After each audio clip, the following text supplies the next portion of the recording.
ஓம் சாய்ராம். சித்தாரூத சுவாமிஜி ஒரு மிகப்பெரிய சித்தர் ஆவார். அவருடைய புகழ் எங்கும் பரவி இருந்தது. நரசிம்ம சுவாமிஜி சித்தாரூத ஆசிரமத்திற்கு சென்றவுடன் அவர் உடனே அங்கு ஏற்கப்பட்டார். நரசிம்ம சுவாமிஜி சஹஸ்ரநாமங்களை உச்சரித்த பொழுதிலும் அவர் சம்ஸ்கிருதத்தை முறையாக பயிலவில்லை. ஆனால் சித்தாரூத ஆசிரமத்தில் அவர் அடிப்படையிலிருந்து சம்ஸ்கிருதத்தை படித்தார். வேதாந்தங்களையும் மற்றும் பல யோகங்களையும் அவர் அங்கு கற்று தேர்ந்தார்.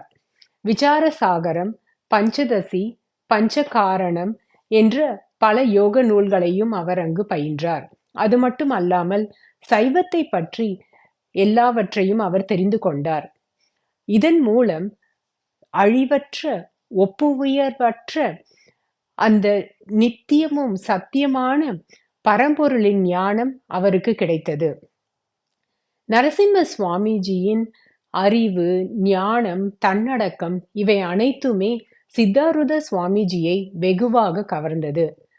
ஆசிரமத்தில் நரசிம்ம சுவாமிஜியின் தோழரான கிருஷ்ணா என்பவர் பிற்காலத்தில் சுவாமி நித்யானந்தா அவர்களின் சிஷ்யராக சுவாமி முக்தானந்தா என்ற பெயரில் கணேஷ்புரியில் ஒரு பெரிய ஆசிரமத்தை நிறுவினார்.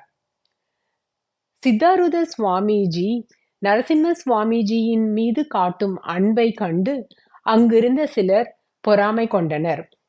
அவர்கள் நரசிம்ம சுவாமிஜியின் புகழை கண்டு அவர் மீது காழ்ப்புணர்ச்சி கொண்டு அவரை எவ்வாறேனும் ஆசிரமத்திலிருந்து வெளியேற்ற வேண்டும் என்ற எண்ணத்தில் அவர் பெயருக்கு களங்கம் விளைவிக்க முடிவு செய்தனர். ஆனால் சித்தாரூத சுவாமிஜிக்கு நரசிம்ம சுவாமிஜியின் மீது மிகுந்த மதிப்பும் மரியாதையும் இருந்ததால் இவர்களின் திட்டம் எதுவும் அங்கு பலனளிக்கவில்லை. ஓம்